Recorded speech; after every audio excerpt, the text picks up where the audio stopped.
Hello and welcome back to The Well-Read Witch. I am as always Tipa, and I hope this message finds you well. I just want to note that I've changed decks for today's reading. Today I'll be pulling from the Stardust Minimalist Tarot by Space Delirium.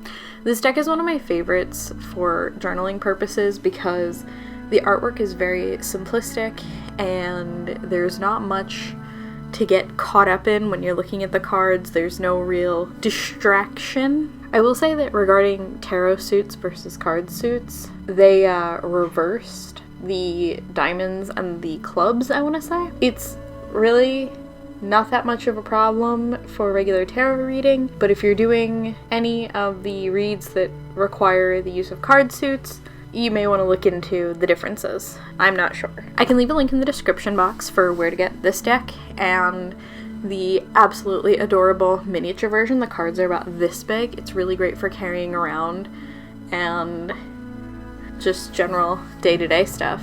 We begin as we do each day by taking our deck and imagining what we want to manifest today. What will make us feel alive in both mind and body? What joy and growth can we bring wherever we go? Hold your deck, clear your mind, and pick a card. Today's pull is the King of Wands inverted. Yes, you heard me right. The King is back 2 days in a row. But in contrast to yesterday, the inversion indicates something different. The Wand suit is the creative fire in your belly, the passion to create something larger than yourself.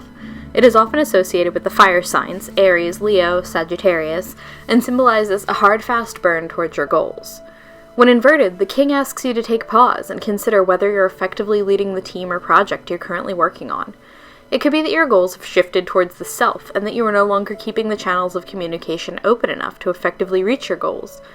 It could also be that you rushed into the leadership position, spurred on by emotion rather than analytical thought, and will benefit from a short relief of leadership in order to reset your focus. There is no shame in taking this time.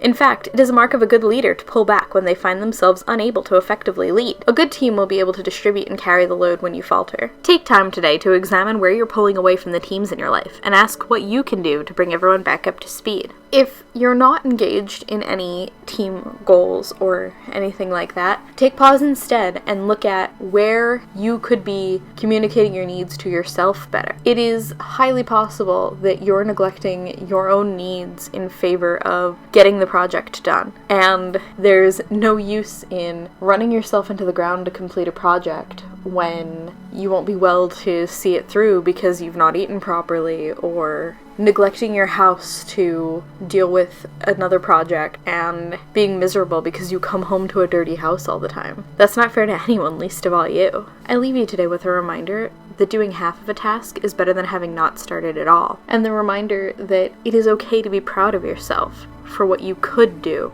rather than angry with yourself for what you could not do.